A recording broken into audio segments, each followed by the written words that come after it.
항공사마다 인재상이 각각 다르더라고요. 또 실무 면접 때 가치관에 대해서 물어봐가지고 긴장하지 않고 답을 했던 기억이 있습니다. 인성 관련 질문들을 조금 몇 번을 하셔가지고 그거에 대해서 이제 차분하게 답을 하려고 노력을 했고 그렇게 답을 했던 것 같아요.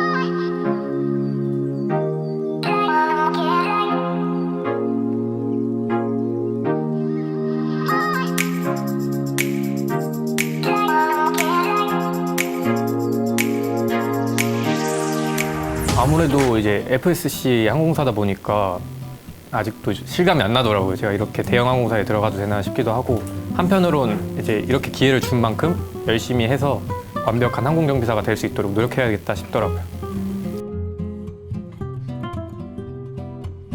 그것도 있고, 아무래도 이제 그 지원하는 항공사가 최근에는 별로 그 지원 공고가 별로 없더라고요. 근데 가장 먼저 이제 채용을 하겠다라고 했던 데가 FSC의 아시아나항공이었고, 평소에도 이제 FSC에 가고 싶다는 생각이 있었는데 그렇게 되다 보니까 더욱 열심히 준비했던 것 같습니다.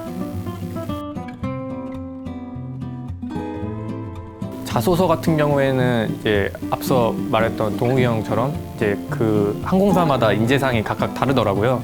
일단 그거를 참고를 하고 나서 제가 가지고 있는 경험을 토대로 작성을 하고, 그 후에는 이제 경험이 많은 이제 교수님들께 이제 직접 자문을 구해서 피드백을 받아서 고쳐 나가고 그 다음에 했던 기억이 있습니다.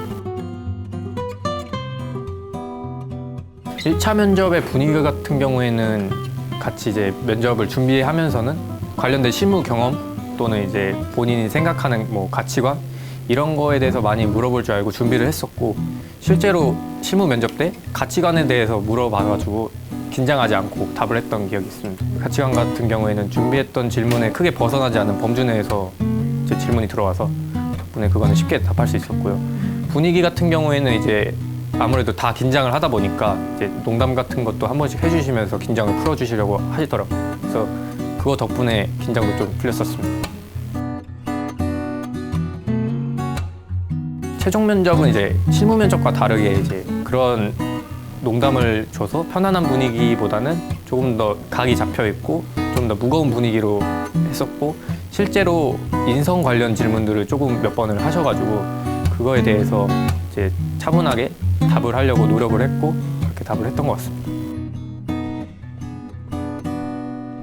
항공정비사 과정을 하다 보면서 힘들었던 경험이나 가장 기억에 남는 경험이 있을 텐데, 그걸 토대로 어떤 경험이 구체적으로 있었고 그걸 토대로 본인이 느낀 점이 무엇이냐, 그리고 뭐 가치관이나 이런 것들에 대해서 물어봐서 그거에 대해서 답했었습니다.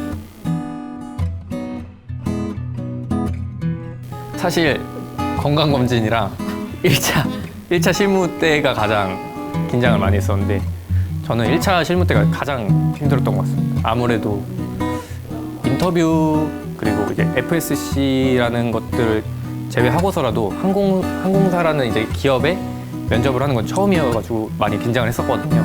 그리고 준비하는 과정 자체도 어디서부터 손을 대야 될지 몰랐는데, 그때 이제 항공정비사 이 학교 이제 직업 전문 학교에서 교수님들이 많이 도와주셔서 덕분에 수월하게 준비를 했었던 것 같습니다. 그 가장 힘들었을 때가 있었는데, 그때 이제 가장 옆에서 의지를 해주셨던 분이 어머님이셨어요. 그러면서 얘기를 해주셨던 게, 사람이 이제 아무리 힘들어도 0인 상태로 있으면 안 된다.